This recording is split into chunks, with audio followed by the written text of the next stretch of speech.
Hey, how are you? Good evening. Actually, here it is uh, 12 after 8 p.m. on August something, 28th, I think.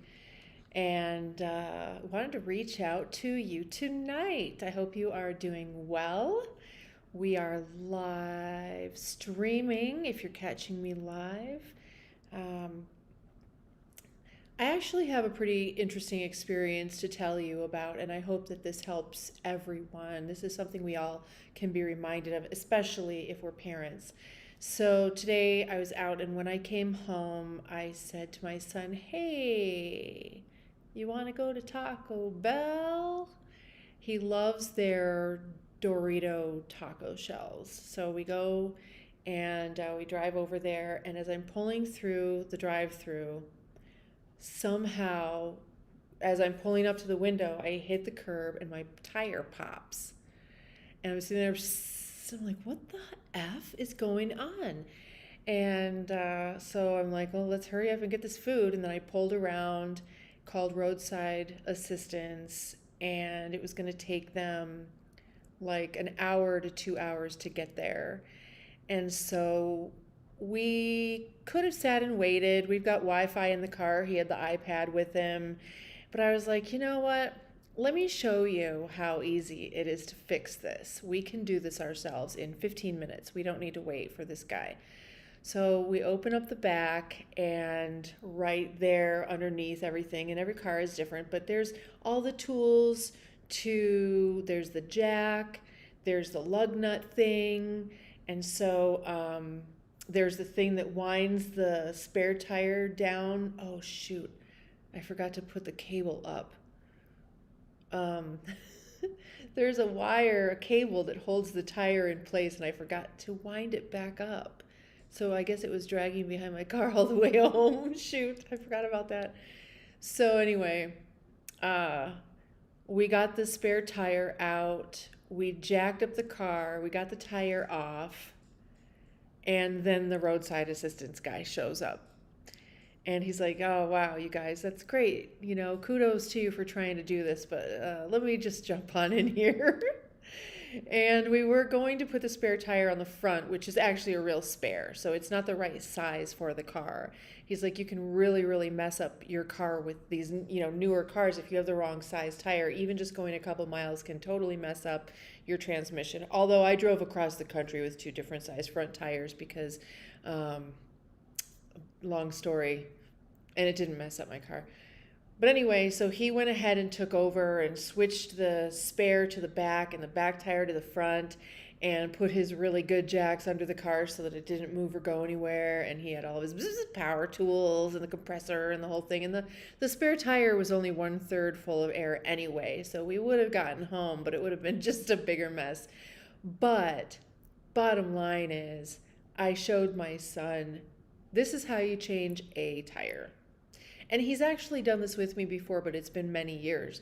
I had a BMW and we did the brakes on the BMW. So we put new brake pads on it. So we took the tires off, put the tires on, the whole deal, the lug nuts. He also helped me a little bit with the Mercedes that I had, and I didn't change the radiator, but I had to take the radiator out to put in a new timing belt and some tensioner pulleys that had gone bad. So it's not a big deal. My daddy was a master mechanic, and so this stuff is actually fun for me. It's a little bit less fun because I'm not a mechanic every day, so there's that learning curve situation. Plus, my tools for women, we need much longer tools because when we like, I don't know, break the torque or whatever it's called, our knuckles go slamming into something, or it's too hard for us to pull and we need help. So we have longer tools so that we don't need quite as much strength as a guy naturally has. So anyway, so he was like, well, how's your day going otherwise? I'm like, oh, this is no big deal. It's just a flat tire. Like, everybody's okay. It's not like anything really bad happened. He's like, that's how I like to look at it. But a lot of the times I show up and people are freaked out and panicking because their tires, they're basically having a tantrum. And, that really made me think, not only do we have the opportunity to teach our children, look, changing a tire is not a big deal, especially when you're in a parking lot. We were in a Taco Bell parking lot. It's not like we were in a blizzard on the side of the freeway, which really would have sucked and it would have been dangerous. And what if we did have to do it ourselves? And so there's a lot of different things we can talk about and learn from this situation about let's make sure we have a completely inflated spare, and that maybe we have better jacks. And he's like, we need to have better tools in our car. And I'm like, where are we going to put them? I take clients and they've packed the back full of, luggage. So we have a new car and we have roadside assistance for those reasons. But I did used to carry tools in my car, and I did used to have to fix my car on the fly. And I could grab my purse. I've got this like little credit card thing, a plastic credit card thing with all these little tools that slide into it, but it's exactly the size of a credit card. I've literally spliced a heater hose that had broken off the bracket thing that goes around it. I had to unscrew that. There's a little tiny screw thing in there. I unscrewed it, cut the heater hose that had kind of split right there, pushed it on and reconnected it and put more water coolant in the car, and we were on our way. And this is in West Hollywood in a traffic jam, so my old car that I had at the time had overheated. And I just feel really lucky to know this stuff, but I was also very interested. That's kind of my jam. I love working on cars and wrenching on anything mechanical. And when Joey was, I don't know, maybe 4 or 5 years old, no, he wasn't even quite 6 years old. Maybe he was 6. I actually had a MacBook Pro, and my trackpad, my little mouse pad, went out of my MacBook Pro. And so I ordered another one, and we opened up the computer. And when I mean I showed him what to do. We looked it up on YouTube to see what exactly needed to be done. And we opened it up. He unplugged the old trackpad, unscrewed the little parts, put the new one in, screwed it together, plugged it in, closed the computer up, and bam, it was done. So if it can be put together by humans, it can be fixed by humans, if there's a part that can be replaced. And so these things are very empowering, and not that you need to live and die by fixing everything yourself, DIY. It is really nice to just sometimes be able to have someone else do it or just buy a new one. But I'm pretty conservative, and I don't like to just throw things away into landfills and buy brand new from China. That's just not really me. I do believe in being very conservative with your things, fix them, keep them around, and so whatever. Anyway, the other thing that I was able to teach him today is don't freak out. This is nothing to panic over. It's just a flat tire, It's nothing to get frustrated over. It's nothing to cry about. Just call roadside assistance, which you should have, and deal with it. And it was totally covered under roadside assistance, but if it wasn't, and if I had to fork over some cash, so be it. And keep it moving. Now, I've also always said, and I learned this from the cartoon Arthur, that weird-looking bunny with the tiny little weird eyes. There was an episode of Arthur where he's traveling and he really wants to meet his idol. I actually think I've talked about this in another video because it was very impactful for me as a way to not only live my life but to teach my kids, which is he was traveling and he lost his camera. And so he had to backtrack and go and find his camera. But during the process of looking for his camera, he met his idol and was able to interview this person. Actually, I think that maybe they even sat together on the airplane or something like that. So in the end, he was like, you never know if you're having good luck or bad luck, because if I wouldn't have lost my camera, I never would have met my mentor. So as I was talking to this driver, or this tow truck maintenance, whatever he was, roadside assistance guy, I mentioned that, I always did used to have old cars, literally until just about 5 or 6 years ago. 6 years ago, when I started this company, I always had old cars and carried tools in them and fixed them myself. But now I drive people, so I have to have a new car. He's like, you drive people? Or I said, I started a company where I drive people. He's like, you have a company where you drive people? I'm like, yeah. He's like, I want to drive. I've always wanted it to be a chauffeur. And I'm like, really? Because I really, really need a driver. And, do you have a newer SUV? And, so I gave him my card and we talked about, he's like, I can get one and da da da da and all this stuff. So it might not be a perfect fit, but I was just asking the universe, and saying, I really want to find someone to replace me or a couple people to replace me, especially this winter. My car just turned over to 80,000 miles. It's only a 4-year-old car now, 2019. So it would have come out in like September or whatever of this year, 2019. I bought it in June of 2019. Yeah, I bought it in June of 2019. So it's 4 years old. It has 80,000 miles on it. So I've driven quite a lot. It doesn't sound like a lot when I say it. That's only 20,000 miles a year. That's not very much, is it?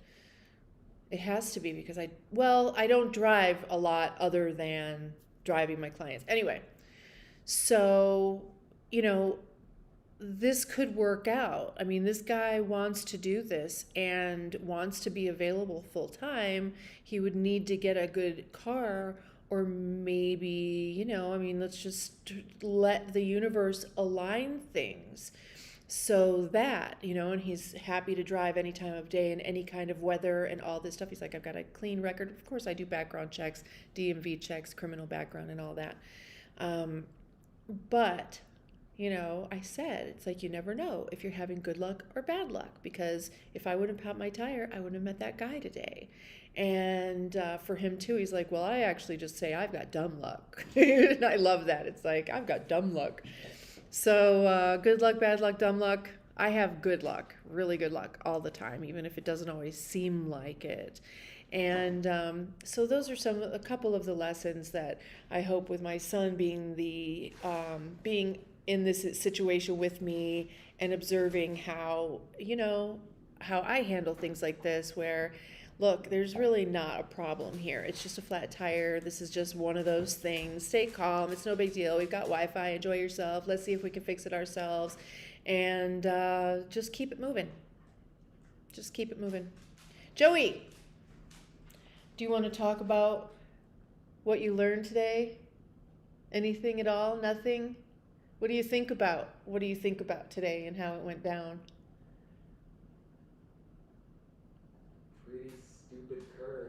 Pretty stupid curb. It was really stupid. The reason why the tire popped. That's it? Is it easy for the most part to change a tire if we had to? Yeah. Yeah, pretty easy, right? Is it any reason to panic or freak out? No. Unless you don't have experience. I mean, that's just roadside assistance. Anybody can get and as a matter of fact, that was through Subaru. And I also have roadside assistance through my insurance company.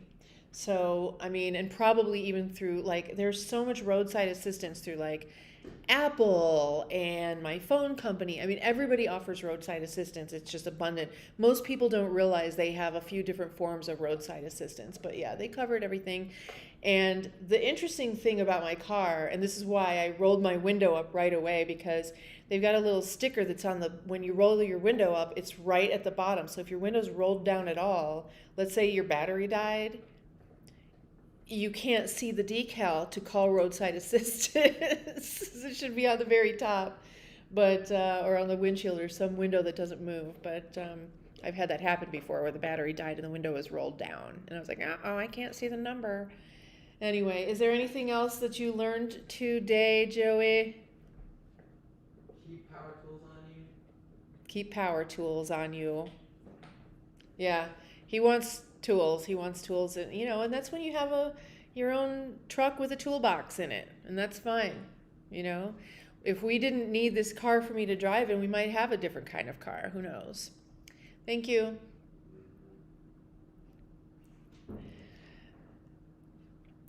And so So, you can put your kids in school, you can homeschool, but then there's literally the school of life. And that's the most important school. And not only learning to emotionally intelligently navigate all of the different things that you might encounter that are unexpected, but also using what you learn in school in the real world, because that helps them understand the power of their education and like why they're learning certain things. And I can't necessarily say that there is anything specific that he really learned today. I could have talked to him about standard versus metric tools, or the size of the tires, and there's a little bit of like math, I guess, in there, geometry or whatever. But he did have a really fascinating question today. And he said, is the tire heavier when it's full of air? And I said, I doubt it, because it's just air. And the guy said, that's a really good question, actually. And I've actually asked that question because it's compressed air. So I was like, oh, yeah, no doubt. So is it heavier? Ever so slightly. But that's a very, very interesting question, isn't it? It means he's really thinking about stuff. He's really analyzing every little bit. And he lifted up the tires and could see, they're not really that heavy, are they? Not really. It's the rim that's kind of the heavy part. But so that was our day. And I don't know if there's no one in the chat. That's fine. You don't have to chat with me. I won't take it personally.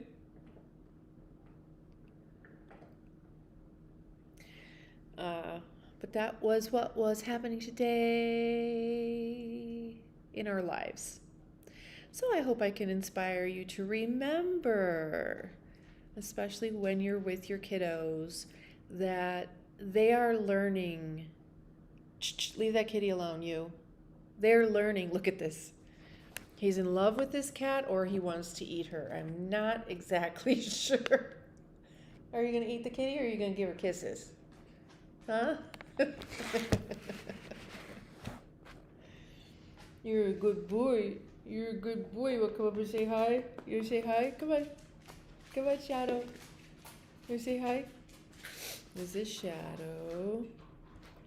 He's actually trained for mobility service, but being that he's a Pyrenees plot hound, he really would rather guard the perimeter, and that is what he does a lot of. He makes sure that I know if there's anybody walking by. He's a big boy. He's 110 pounds of big boy.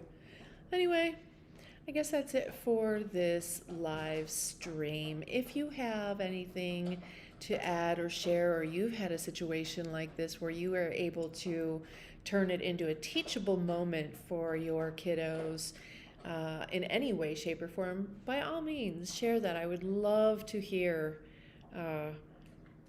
how you have made this work for you in strange situations. And I'm out.